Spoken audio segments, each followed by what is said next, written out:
Donald Trump has said that Russia and Ukraine will immediately start negotiations for a ceasefire.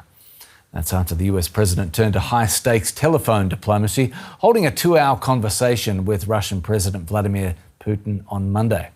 Trump said the conversation went very well, while his Russian counterpart said moving Moscow and Kyiv towards peace would take time. Donald Trump and Vladimir Putin last met in person in Japan in 2019.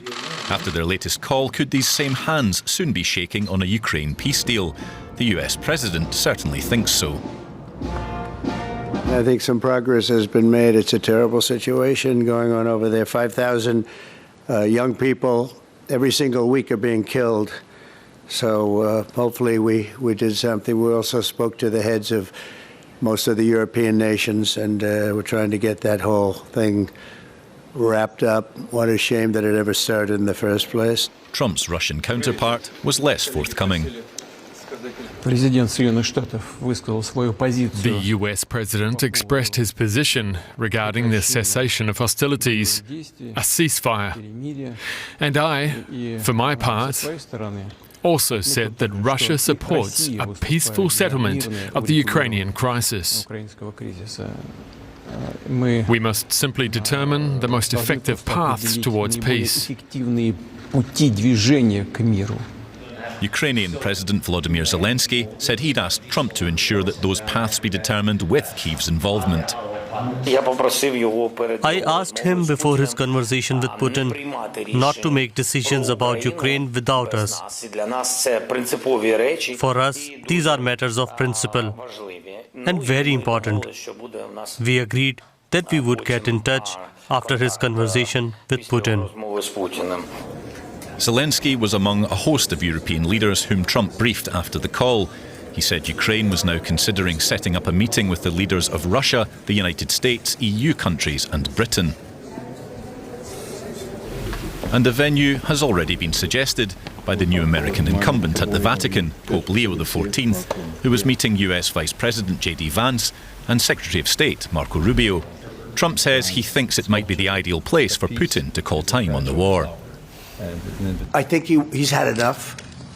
I think he's had enough. This has been a long time. This has been going on for more than 3 years. There's tremendous bitterness, anger, and I think maybe that could help some of that anger. So having it at the Vatican would be, in Rome, would be I think it would be a great idea. Thank you. But it remains just an idea, with the Kremlin saying that the root causes of the conflict need to be eliminated before any deal is struck. Igor Novikov is a former advisor to Ukraine's President Volodymyr Zelenskyy.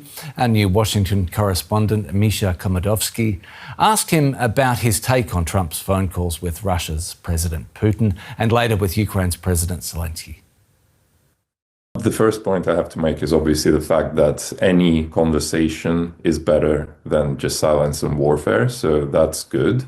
But unfortunately, I think that's where the most of the positives actually end, because from what I'm hearing and from the assessment that we can make, we can clearly see that Russia is going to use as many delay tactics as possible.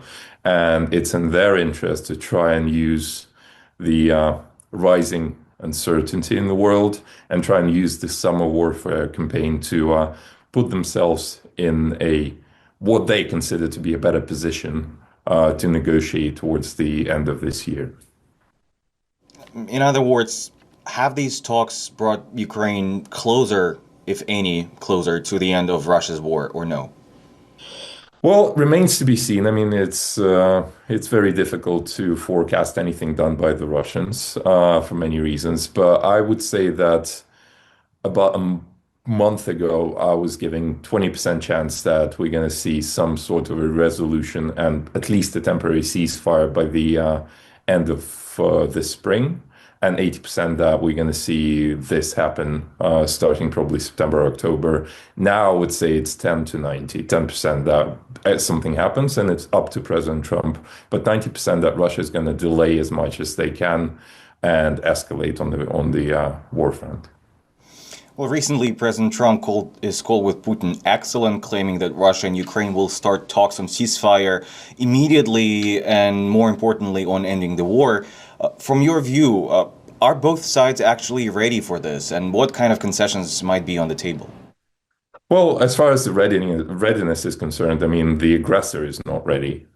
Any country defending itself will be interested in ceasing the killing because we haven't started it. And, we value human lives and freedoms and everything. And we believe in diplomacy. We have since day one. But at the same time, Russia is... There are two reasons Russia is interested in continuing this war. One is that they never shy away from killing. In fact, they love escalating that. There is a very sadistic kind of pattern to what they do. And secondly, it's because Russia is capitalizing on the new reality of relations between our Western partners and what's happening in the world. And therefore, it's in their interest to continue fighting as much as they can, to grab as much land as they can, and to capitalize on this weakness of the united front opposing them. Well, Igor, Putin says that Russia is open to working on a peace memorandum. Yet just hours earlier, Vice President Vance suggested that Putin may not have a real exit strategy from this war. How do you interpret that contrast? Well, I never trust anything the Russians say, because let me remind you, one of the most striking examples was that a day before they launched a full-scale invasion of Ukraine, they said that was never going to happen. It's impossible. It's all fake news. So I wouldn't read too much into what Putin says. In fact, I'd take the opposite of what he says to be true. As far as Vice President Vance's comments are concerned, I think, it's starting to dawn on them that, on him and President Trump, that resolving this war and bringing Russia to at least a ceasefire is not as easy as they thought it was. It's definitely not 24 hours. And in fact, the best kind of analogy I can give you is, remember when President Trump said that if it weren't for, Ukraine's weather conditions and the road conditions, Kyiv would have fallen in 5 days. But Putin effectively got stuck in the mud. Well, I can tell you this. I think the real realization there is that, he thought he could end this war in 24 hours, but he got stuck in the mud. And it's been dragging along for months now. 119 days passed since he entered the office for the second time, and yet there is no resolution to Russia's war in Ukraine. You were part of the team managing Ukraine-U.S. relations during Trump's first term, the time of the so-called perfect call. How would you describe the dynamic between Trump and Zelenskyy now in version 2.0? Well, it's a completely different Trump and it's a completely different Zelenskyy. So I wouldn't even compare the two kind of terms in office as far as Trump is concerned, because President Trump in 2019 was all about his second term. President Zelenskyy was a newbie in the sense, a neophyte in politics, and Trump was pretty much trying to pressure Zelenskyy into giving him what he wanted, and he failed. That was the entire dynamic. So we just we used delay tactics and we played dumb, pretty much. Now it's a war veteran and hero, Zelenskyy, and President Trump in his second and final term, at least he claims so now. And, both have very kind of set in stone agenda, so to say. So there is less room for games and theatrics, although they started off in a very interesting manner in their meeting in the Oval Office. But at the same time, I think both are coming to a realization that they are in the same boat and it's for real now. It's no longer about showmanship and theater. Well, speaking of that notorious meeting, we saw Vice President Vance meet with President Zelenskyy in Rome just yesterday. And I was also in the Oval Office during the tense Trump-Zelenskyy meeting exchange that turned into a verbal clash. Let's put the record straight. But now there seems to be no visible tension between their teams. Have they turned the page? I think they have. I don't think the Oval Office meeting was something personal or emotional. I think, especially Vice President Vance tried to capitalize on the fact that Zelenskyy was in a weaker position than most of the counterparts in that office at the time, and Ukraine was fighting for its survival, and they thought we had no cards to play, and they had all the cards. So it was a decent try, so to say, but it failed. And I think now it's all about kind of trying to put everything into practice rather than play a game of poker. That was Igor Novikov, a former advisor to Ukraine's President Vladimir Zelenskyy there. We're joined now from the UK by Mark Galeotti. He's director of the consultancy Mayak Intelligence and author of the book Forged in War, a military history of Russia from its beginnings to today. Thanks for being with us. Mark, how do you assess the Kremlin's readout of the phone call between Trump and Putin?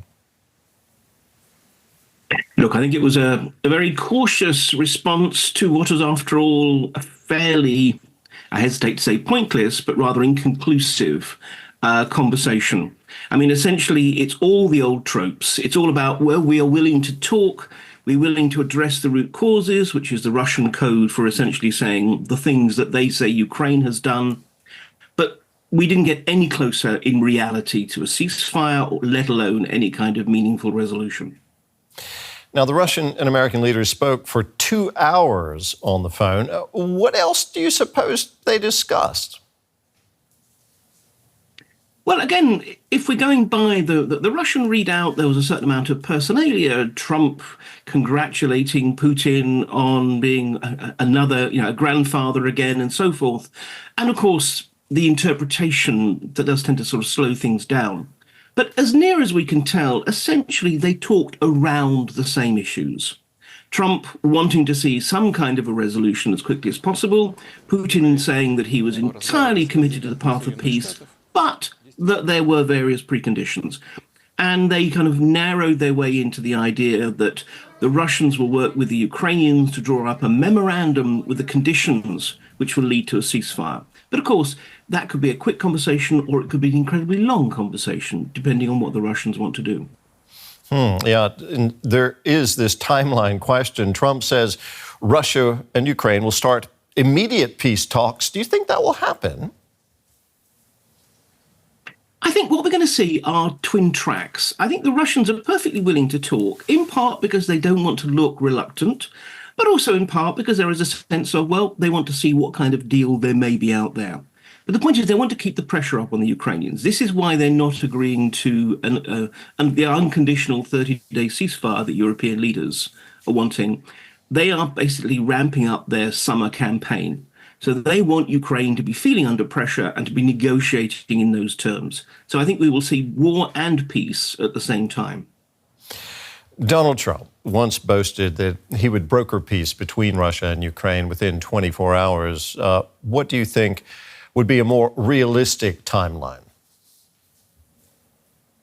Look, I mean, first of all, I think Trump has made it clear that he can neither broker peace nor is he willing to try and impose some kind of peace. This is why he's talking about walking away, because everything gets so much more complex. If we are going back to the natural dynamics of the conflict, it is hard to see how the Russians and the Ukrainians could possibly reach any kind of agreement before, at the earliest, the autumn, because the Russians are going to want to see how their summer campaign progresses. So unfortunately, we're in for months, if not potentially years, of further conflict. If talks do resume between Ukraine and Russia, do you think that Vladimir Putin will agree to a ceasefire, or will he continue with his strategy of fighting and negotiating in parallel? He's not going to give a ceasefire as a gift, because as far as he's concerned, the ceasefire gives him nothing. It gives the Ukrainians 30 days in which to rearm and regroup at a time in which, as far as he's concerned, I mean, one could question this, but Putin believes he's winning. So why should he essentially give the Ukrainians a 30-day pass? Because that doesn't lead to anything on day 31. From his point of view, the ceasefire has to be part of a process. There has to be some reason for it to happen. And in that context, as I say, unless Trump suddenly turns around and, contrary to every signal we've seen so far, is willing to be that much more aggressive in trying to impose it on the Russians, I think they will just simply talk it out. They will say that a ceasefire is just over the horizon, but we need to have one more round of conversations. Now, European leaders have threaten more sanctions if Putin does not agree to a ceasefire.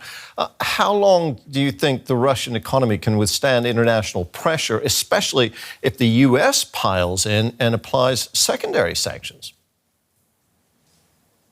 Yes, I mean, the European sanctions, frankly, for all they've been talked up, are not that meaningful. More than anything else, they are closing loopholes, tidying up the existing thing, because obviously the Russians keep trying to find more ways of getting past the sanctions, and therefore these have to be addressed.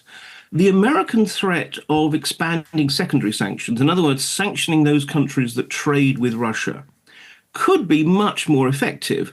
Though on the other hand, they also will come with a much, much greater geopolitical price tag. A lot of countries will be very unhappy with that. But either way, look, we have to be realistic. Sanctions are not a magic weapon. They are not going to bring the Russian economy down. They inflict costs, and they are successful in doing that. But really, the Russians, if they are willing to accept the price in terms of greater pressure on the civilian economy, greater social unrest and so forth, they can keep this up for at least a year and probably much longer. Mark, thank you very much for your insights. That was Russia expert Mark Galeotti.